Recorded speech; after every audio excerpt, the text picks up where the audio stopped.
Science is a prosecutorial case. Science never tells us what happened.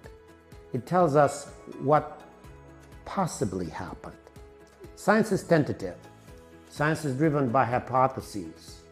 Science needs to convince us all the time that the facts as observed can be explained with a theory or another. Now, because of this, trust in science involves a lot of hard work on the part of the researchers and on the part of the public. The researchers need to communicate to the public both the certainties and the uncertainties related to their findings, and be honest about it and convincing about the things they know for sure, and careful about the things they don't know for sure. The public at the same time needs to be open-minded about science, need to accept the science for what it is, which is an open book. Science can never tell us anything with 100% certainty. So by the end of the day, we need a meeting of the minds between scientists and the public.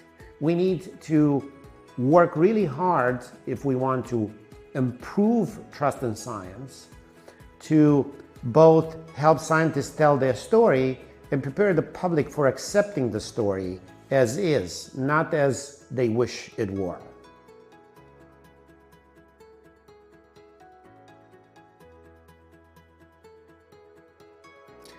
First of all, I would like to point to the fact that if there is misinformation related to science on social media, that is not social media's fault per se.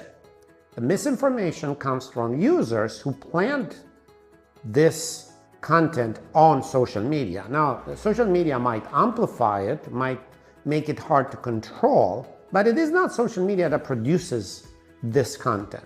So we very often end up beating on social media for something that it did not do, right? Which is to create the content. Now, sure, we wished social media behaved more like an editor, and it got itself involved a lot more in the process of monitoring and filtering what is communicated through its channels. Now, given the complexity of the problem, we need to work on two fronts when it comes to misinformation on social media. On the one hand, we need to identify the sources of misinformation.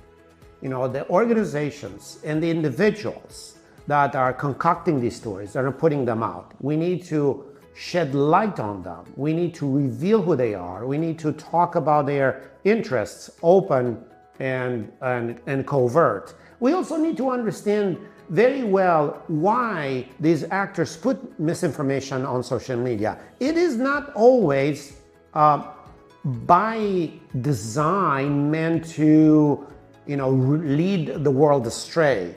Sometimes misinformation is put on social media to get attention, for clicks, for likes, for ego boosting, or for making money. And we need to understand that in its own right.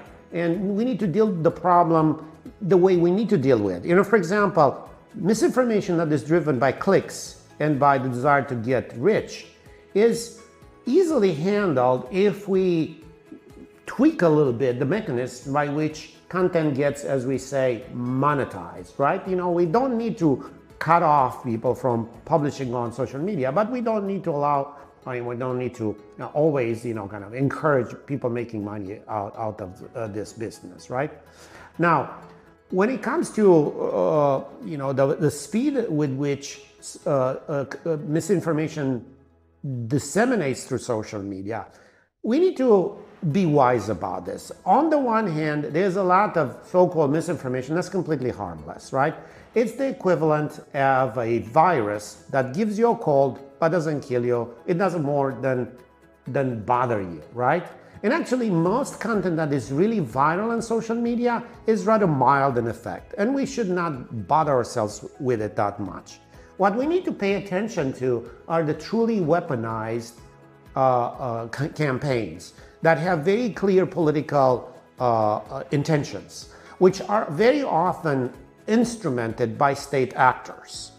And those actually need to be dealt both at the reception level, but also at the higher political level. And here we need to call on the political actors, on our political leaders, to deal with our political adversaries in those countries that generate this content, right?